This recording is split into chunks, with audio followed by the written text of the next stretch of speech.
Good afternoon, everybody. I'm Carolina, CEO of the Care Workers Charity. Today with Peter and Andy, talking about Care Workers' physical well-being. This is Professional Care Workers Week 2025, and this session will be recorded. So if you don't catch it here or you want to watch it later, it's also going to be on YouTube in the next few weeks.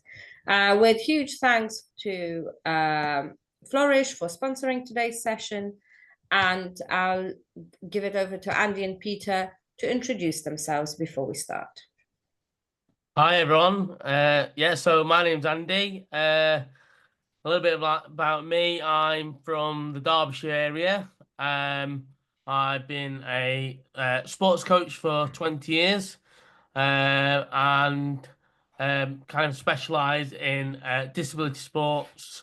And I've worked in lots of social care settings over the years. So taking sports and delivering sports into those settings. And that's a little bit about me. Thank you, Andy and Peter. Hi, everybody. My name's Peter. I'm Head of Customer Engagement for Flourish. I've been with Flourish for about 10 years now. We are an online learning provider to the adult social care, children's sector and the education sector. We provide a range of different courses, including wellbeing and leadership courses as well. Thanks a lot. Right, just for a bit of background and context, we did a wellbeing survey with over 2,000 care workers end of last year, beginning of this year. And one of the parts of our survey was physical well-being of care workers. So just to give you some data from that, we had over 77% of care workers that either strongly agreed that the working conditions are satisfactory, but we also had 17% of them saying that they either strongly disagreed that they feel protected from harm caused by work-related stress. So that gives you a bit of an idea of how care workers are feeling around the safety and work-related stress. Very worryingly, we also had over 24% of people saying that they reported witnessing or experienced physical violence in the last 12 months where they work. And 92% of those indicated that incidents of violence stemmed from those they supported. And 10% said that that came from the managers, team leaders, or colleagues. Also, in terms of harassment, bullying, and verbal abuse, 33% of those who took part in our survey witnessed or experienced harassment, bullying, or verbal abuse in the last 12 months.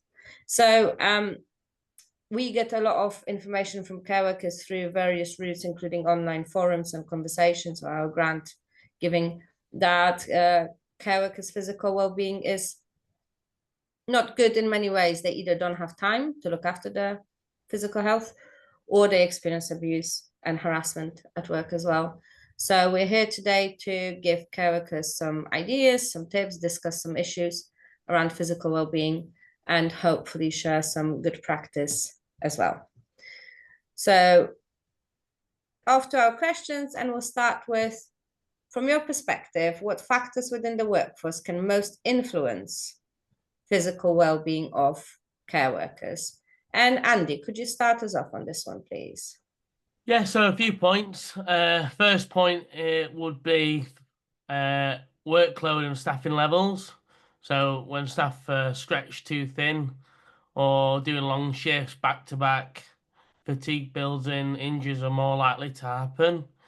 So a balanced rota and enough people on shift is key.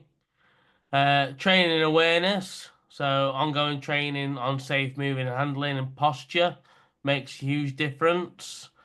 And it's not about ticking a box, but about giving care workers confidence to protect their bodies. Regular breaks and rests. So having short regular breaks is essential, even if it's just 5-10 minutes to stretch, breathe, to rehydrate, to let your body recover so you can start again. Tools and equipment, so hoists, slide sheets, supportive footwear, adjustable chairs. They're all essentials to prevent back strain and injuries. And also culture and leadership. So a workplace culture where managers encourage staff to look after themselves and don't make them feel guilty for taking breaks creates a healthier team. Thank you very much, Andy. Very helpful. And Peter. Yeah, I think Andy's kind of covered a lot of them. It's talking about having the right culture in place, so that actually, if you mentioned, Carolina, some of those stats, if you're witnessing abuse or harm or harassment or bullying, it's being able to actually report those, not be persecuted for reporting those. So having the right culture that's open, that's honest, you're able to report that and feedback. I think, again, right training in place. Obviously I'm speaking as a training provider, having some of the right courses in there, not saying that everybody needs to do everything that's out there, but looking at some of the courses out there, such as sexual harassment in the workplace, duty of candor, whistleblowing, moving and handling, display screen equipment, some of those courses that relate to kind of your physical movement, your having the right posture, sitting at your desk in the right way, lifting something in the right way, using a hoist correctly, being able to do that, that's going to influence your well-being. But also looking at things that might not be your standard courses, such as your nutrition, your exercise, what's your sleep, how do those impact on your physical well-being during the day? If you don't get enough sleep, I'm grumpy when I don't get enough sleep, but you've got to make sure that you get enough sleep to be able to support the people to do things in the right way. When you're tired, you forget things, and that's when mistakes happen, and that's when accidents happen as well. So I think looking at it, it's about having a well-rounded fundamental physical health of, actually, it's my physical health, it's my well-being, it's my mental health, and having all of those linked together really, really helps. Brilliant. Thank you very much. And we definitely hear a lot from care workers about settings being understaffed, people having to do too much, people not having enough time for breaks, or not having access to training. Thank you, very helpful. Now, in terms of good practice, do you have any examples of what care providers are doing right to support care workers' physical well-being? Yeah, shall I start? So I've seen some care homes start off the day with, or start off their shift with, a short stretch and mobility session. So kind of get in a room together, and they kind of go through a number of stretches and light movements to just kind of get them warmed up, because they're going to go in and do some heavy lifting and things like that. So that's really important. And it also builds team morale as well, I think. So another good well-being step. Refreshing manual handling training every year. So making it so they're doing it more often. So they kind of remembering those training aspects, making your staff more confident, and creating less injuries. Other things like walking groups, it could be before shift, after shift, walking groups, even taking some of the the people you care for, taking them out for a walk as well, in small groups. Yoga, little yoga classes. You can get apps, or you can get it on YouTube. Little yoga's brilliant for you, stretching your core strength. Um, also some kind of I've seen well-being workshops So that could be anything really. Activities, you know, just getting around the table and just having a bit of a blow off, you know. Hydration stations and healthier snacks. So there's one care home I go into on a regular basis that their care staff are kind of always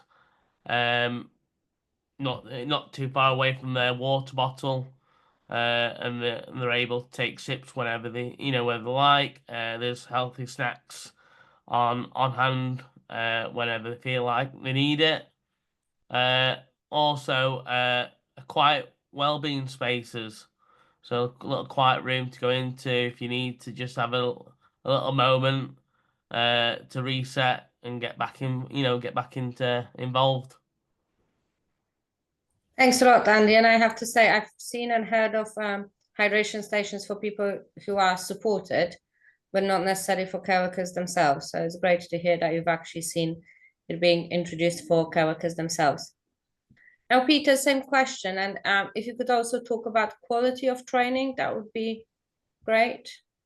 Yeah, I think Andy covered quite a lot of those examples that we've seen as well. You know, we've done step challenges and different things that get the team out and moving, especially like Andy said, with the people that you support. If you can engage them, be it, you know, we're going for a walk in the countryside or just out in the gardens, or taking it even further, you know, when the weather's been nice and people have been able to go down to the beach and take people down to the seaside. It's getting out and promoting that physical well-being, because we know that when people get outside, you get your vitamin D, you feel better. So having that really, really helps. I mean, training, yes, you've got to look at your levels of training, the quality of training that you're providing. So being able to offer more courses that more people can get access to, that you can do more regularly. You know, it doesn't have to be a half a day session or a full day session. It could be a 10, 15, 20-minute session of e-learning, or even just while I've got you, let's just go through, let's do some training on hoist, let's do some training on moving and handling, let's do some DSE, or I can see you sitting at your desk. Your posture's a little bit off there. You might just want to sit up straighter, put your shoulders back. And having that available hugely helps. We've seen where good providers have regular training, but it's not just this is when you're going to do your training, this is when it expires, this is where you've got to do. It's that ongoing training of saying, actually, we noticed this, or while you've got time, let's go through this, or we're focusing on, it's Professional Care Workers Week this week, but actually a care service might focus on a particular subject in a month or a week to say, actually, we're looking at hydration, we're looking at well-being, we're looking at moving and handling, and focus in on those and refresh people's knowledge and skills around that. I think the hydration stations is a great thing as well. You can, okay, it involves spending a bit of money, but you know, you can buy your team water bottles that they can carry around with them. I've got one when I go into the office, and it tells you how much you've drunk so far and where you should be at for the time of day. Simple things like that can really make a difference, and you make sure you're looking after your staff teams as well.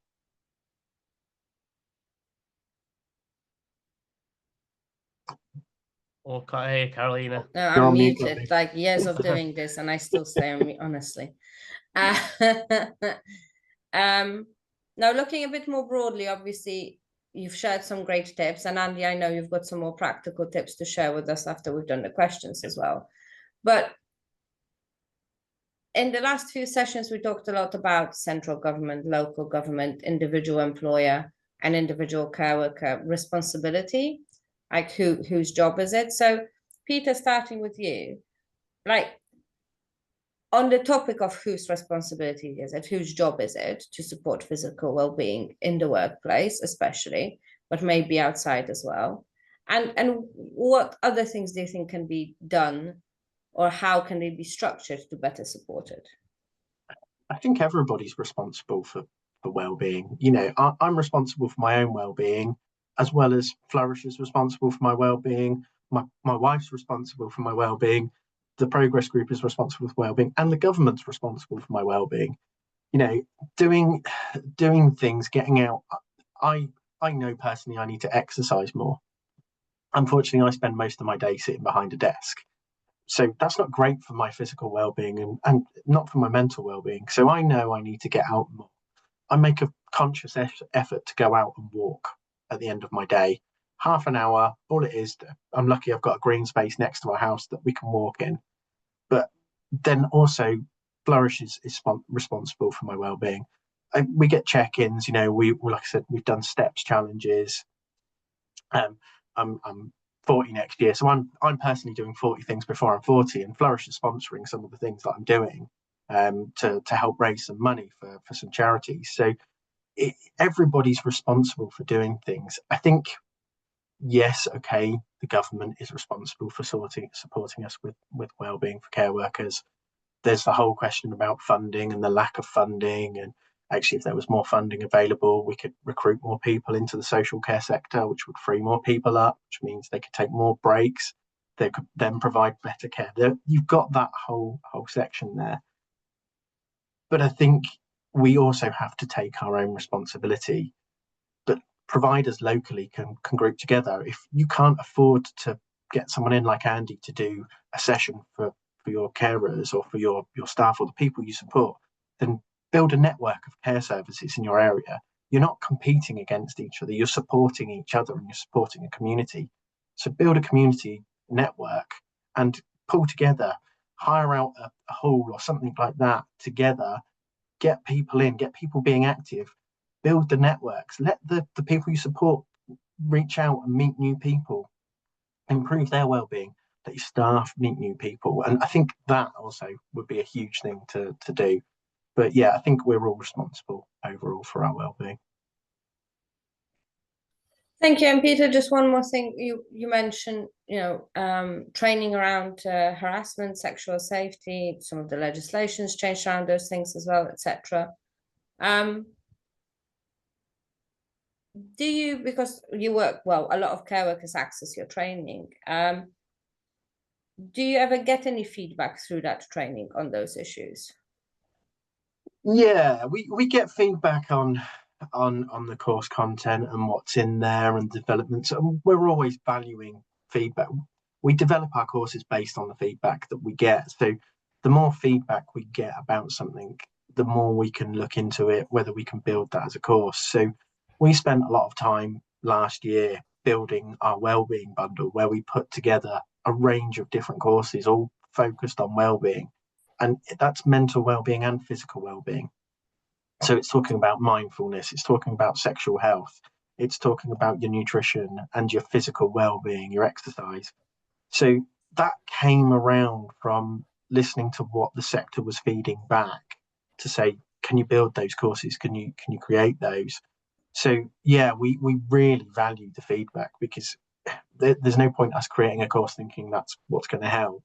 It's actually what are people asking for, to say, can you create that course because our carers are interested in it, or we value having that, or actually we need to support someone with that, so having that available would be really, really useful.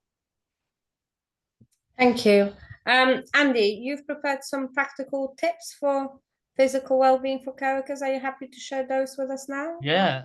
First of all, I just want to point out that a lot of care workers, the people you care for, they can't always, they don't always have the ability to make that decision to be, to improve their physical well-being, or, to be physically active. So I think if carers are more, more tuned in with their physical health, they can then push the people they care for to be physically active as well. But yeah, I've come up with hopefully some fun, creative ways that workers can stay, they can improve their physical well-being during work. So I've seen a lot on social media, these kind of 2-minute dance breaks, and obviously probably a a lot of people watching these videos probably going to think, oh, well, you know, they're all in a group doing a dance for social media. Think why they're not working, but I think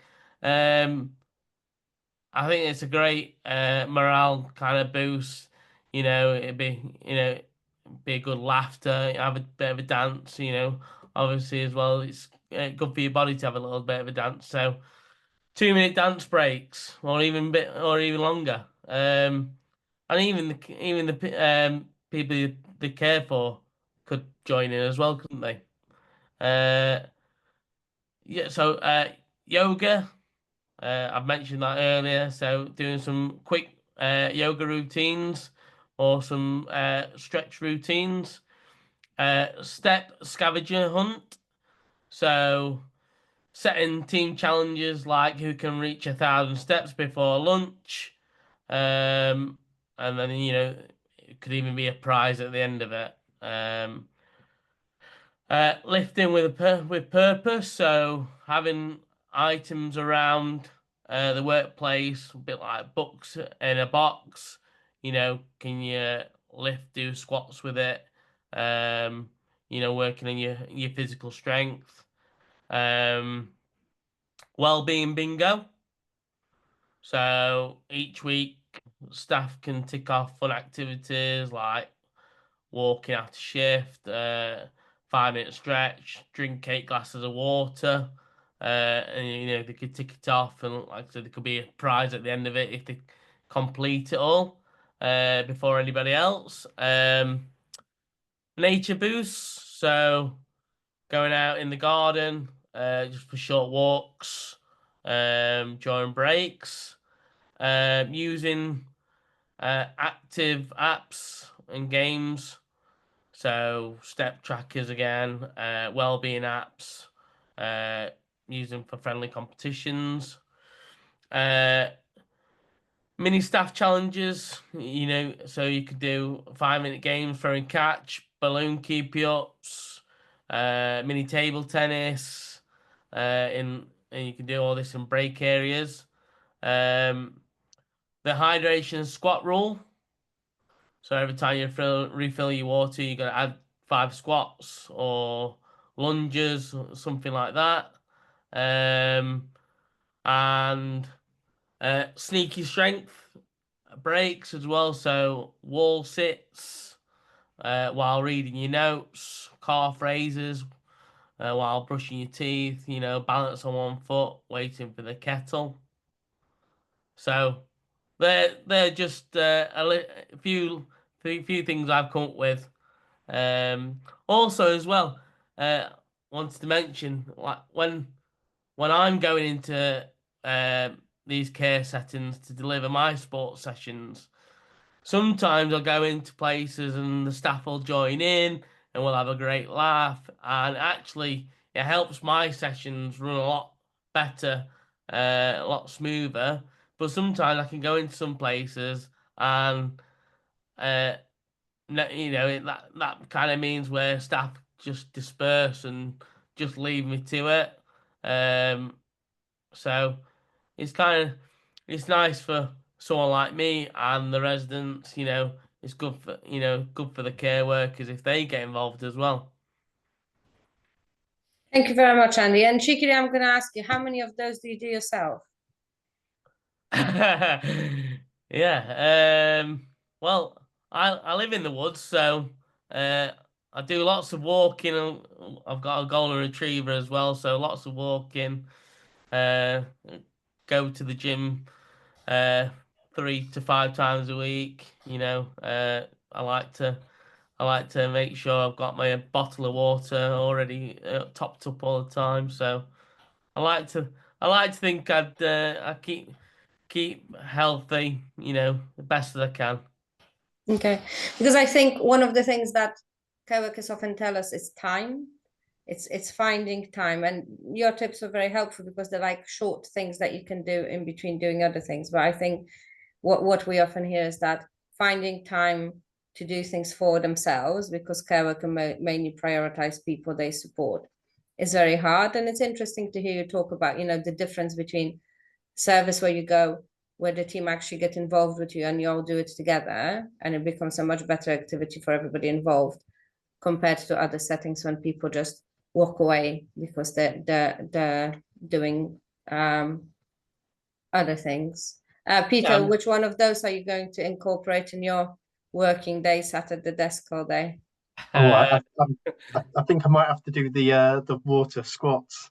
Water squat. Water squats, so I can every time I fill up my water, when I pop downstairs to change for drink, just do a couple of squats or lunges or something along those lines to get myself active. I think they're great. You might get some dodgy looks, Peter. No, it's all right. It's only me. It's only me in the house, so I'll be fine there, Andy. Maybe in the office, I might get some of the team to join in. Thank you. This was supposed to be as quick as possible, and that's on purpose because I think this is one of the things where care workers really forget about themselves, and it's also one of those things like with the hydration stations, etc. A lot of things that you've mentioned, and we hear about being done for people who get support, but not necessarily care workers. The same way we hear about care workers having break rooms taken away from them. So there could be a room for another facility for residents, for example, in a care home. And again, in terms of physical well-being, to have a room for rest and to have a meal, for there to be, a microwave and a fridge and a kettle, that's incredibly important because physical well-being, exercise is a big part of it, but eating and drinking properly and having that physical rest and actually sitting down if you're on your feet all day, that's important. So it's always worrying when we hear from people, oh, no more staff room, or when people are building new care homes, not necessarily considering or putting a room for staff in the basement without a window. And that's very tricky. So I hope that this is going to encourage people to make sure that they think both about people they support in their services, but also care workers, and for care workers to actually go and ask for certain support. And yes, the reason why I wanted it to be quite short and to the point is so care workers actually have the time, because I do worry about some of the other webinars that are an hour or an hour plus long, that they won't necessarily find the time to watch it. With this, I hope, they can pop it on their phone somewhere and to do that. Olivia just put something in there you go. So Olivia works with us at the care workers charity, and Olivia used to be a care worker. And Olivia just put in the chat saying when she was a care worker, she used to do around 20,000 steps a day. And she was told she wasn't allowed to sit down because it looked bad if she was sitting down, and movement and walking are great, but you also need a bit of a break. So yes, when we post the webinar online, we'll list the tips that you've both given. Peter, if there are any courses that you want to share as well, we'll do that. And thank you very much for everybody joining. So you'll be able to watch it again or share it with people from YouTube. Thank you very much to Peter and Andy for your time today. And thank you to Flourish for sponsoring, and have a lovely day.